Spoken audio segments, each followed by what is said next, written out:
আপনি কি প্রায় পেটে জ্বালাপোড়া, অ্যাসিডিটি বা গ্যাস্ট্রিক সমস্যায় ভোগেন?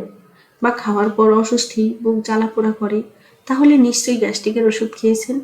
কিন্তু কখনো ভেবে দেখেছেন এই ওষুধ আমাদের শরীরে কিভাবে কাজ করে?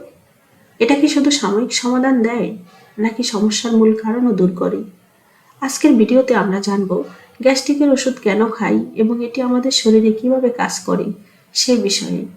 গ্যাস্ট্রিকের মূল কারণগুলো হলো বেশি মশলাযুক্ত ও ভাজা খাবার খাওয়া, অনিয়মিত খাওয়া বা দীর্ঘ সময় না খেয়ে থাকা, বেশি চা কফি পান করা, ধূমপান ও অ্যালকোহল সেবন করা, অতিরিক্ত মানসিক চাপ, রাত জেগে থাকা ও কম ঘুম, ব্যাকটেরিয়ার সংক্রমণ বা বেশি পেনকিলার সেবন করা। গ্যাস্ট্রিক সমস্যার প্রতিরোধ। গ্যাস্ট্রিক প্রতিরোধ করতে হলে জীবনযাত্রায় কিছু পরিবর্তন আনতে হবে। বেশি মশলাযুক্ত বা তৈলাক্ত খাবার এড়িয়ে চলতে হবে। খাওয়ার পর পর শোয়া যাবে না, কিছুক্ষণ হাঁটাহাঁটি করে তবেই শুতে হবে।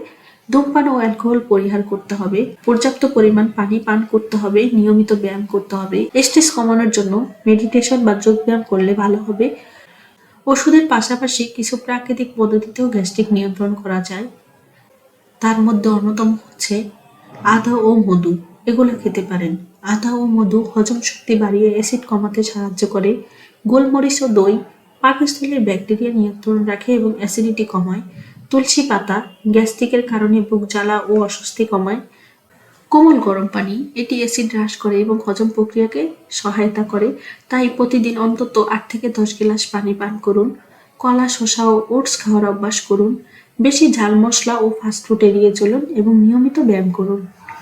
দীর্ঘমেয়াদী এসব ওষুধের উপর নির্ভরশীল না হয়ে স্বাস্থ্যকর খাদ্য অভ্যাস ও নিয়মিত ব্যায়ামের মাধ্যমে স্বাভাবিকভাবে গ্যাস্ট্রিকের সমস্যা নিয়ন্ত্রণ করাই ভালো।